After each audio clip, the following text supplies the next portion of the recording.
Lebih dari 16 negara beserta ratusan peserta paduan suara kelas dunia hadir dalam ajang Bali International Choir Festival 2018 yang ke-7 di Prime Plaza Hotel Sanur Bali. Nah, selain menjadi kebanggaan Indonesia, event International Choir Festival ini diharapkan dapat menjalin kerjasama yang baik antar negara dan juga budaya.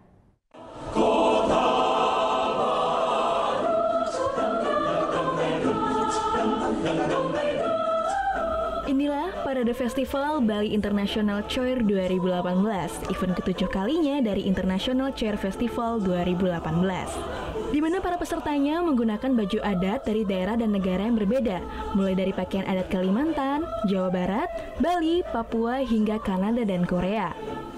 Tak hanya olah vokal saja menjadi penilaian, kekompakan serta harmonisasi juga diperlukan untuk meraih prestasi di ajang bergengsi ini. Jadi kami pada saat ini telah membuka Bali International Choir Festival yang ke-7 dan kami sangat berharap bahwa event ini akan menjadi event yang terbesar bukan hanya di Indonesia tapi juga di dunia. Karena sekarang peminat untuk mengikuti Bali International Choir Festival telah berdatangan dari dunia, dari Eropa, Amerika.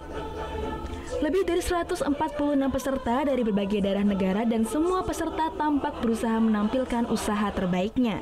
Semoga kegiatan ini juga menjadi wadah untuk pemuda-pemudi dan semua orang-orang muda yang berbakat, dan kami semua bisa unjuk bakat gitu di sini. Guna mendapatkan penghargaan bertaraf internasional, pihak penyelenggara pun menggandeng 16 juri yang ahli di bidang paduan suara dunia. Salah satunya Maria Guinan dari Venezuela, yang saat ini menjabat sebagai Direktur Artistik Sekolah Cantorium de Venezuela.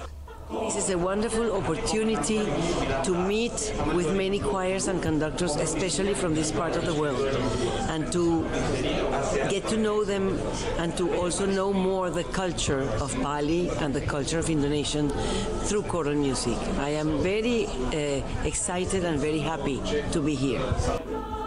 Selain menjadi kebanggaan Indonesia, ajang International Choir Festival diharapkan dapat menjalin kerjasama yang baik antar negara, serta bertukar informasi budaya di dunia. Surya Sanjaya melaporkan untuk NET.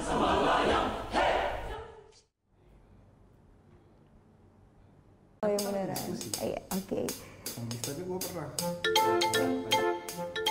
Nah, udah kan nonton beritanya? Jangan lupa di-subscribe, di-like, dan juga di-komen ya akun YouTube dari Net Bali. Terima kasih udah subscribe. Yang belum, jangan sampai lupa. Di sebelah sini nih.